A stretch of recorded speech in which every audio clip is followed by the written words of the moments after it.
Sir நீங்கள் ரொம்ப நாளாக வீடியோஸ் போட்டுட்ருக்கீங்க, நீங்கள் எங்கே ஒர்க் பண்ணீங்க, என்ன பண்ணீங்கன்னு சொல்லிட்டு நிறைய பேர் வந்து பார்த்தீங்கன்னா நம்ம கேட்டிருந்தாரு. அதுக்கான ஒரு நேரம் வரணும், அந்த நேரத்தப்போ தான் நான் அதை சொல்லணும்னு நினச்சேன். இன்றைக்கி வந்து பார்த்தீங்கன்னா நான் வந்து ஒரு ஹீரோ ஹோண்டா ஷோரூமில் தான் வந்து பார்த்தீங்கன்னா ஒர்க் பண்ணேன்.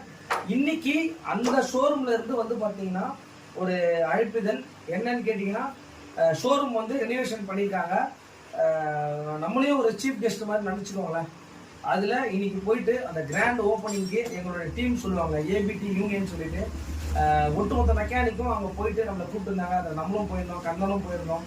எல்லாருமே போயிட்டு அந்த ஃபங்க்ஷனை வந்து ரொம்ப சிறப்பான முறையில் எல்லாமே பண்ணிவிட்டு அது வந்து பார்த்தீங்கன்னா ரொம்ப ஒரு ஹாப்பி. ஏன்னா நான் வந்து அந்த ஷோரூமில் ஹெல்ப்பராக இருந்து அப்புறம் வந்து டெக்னீஷியன், சீனியர் டெக்னீஷியனாக தான் வெளியே வந்தேன். வெளியே வந்ததுக்கப்புறம் நீங்கள் என்னவா ஆகணுன்றத இந்த வீடியோ மூலிமா பார்த்துக்கோங்க. நீங்கள் எங்கே வேலை செஞ்சாலும் சரி, அடுத்தது என்னன்னு சொல்லிட்டு தயவுசெய்து உங்களுக்குள்ள அதை தேடுங்க. ஏன்னா என்னுடைய வெற்றிக்கு காரணம் வந்து பார்த்தீங்கன்னா அதுதான் சொல்லுவேன். என்னோட டீமுக்கும் ஒரு நன்றியை நான் தெரிவிச்சுக்கிறேன். ஏன்னா எங்கள் டீம் இல்லைனா, எஸ்கே பைக்ஸ் டீம் இல்லைனா இது சான்ஸே கிடையாது. ரொம்ப ஒரு ஹாப்பி. என்னுடைய ஓனர்ஸ் எல்லாமே பார்த்தேன் நான். அதே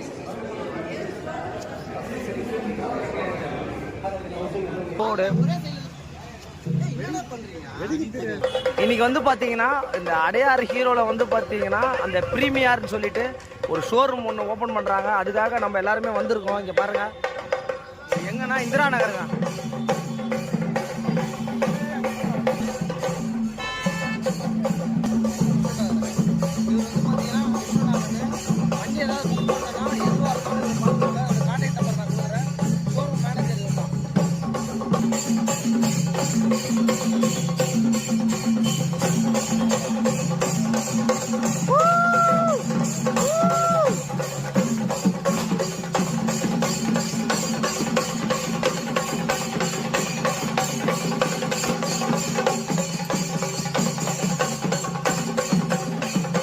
ஷோரூம் ஓப்பனிங் நம்ம வந்திருக்காங்க.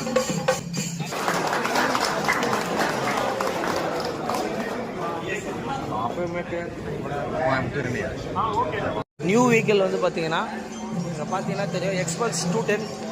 இந்த அதே மாதிரி வீடா, ஹார்லி டேவிட்சன், இந்த மாதிரி ஒரு பிரம்மாண்டமான ஷோரூமு தான் வந்து பார்த்தீங்கன்னா இன்றைக்கி வந்திருக்கோம். நம்ம பார்த்துக்கோங்க, ரீலான்ச்சிங் பண்ணியிருக்காங்க.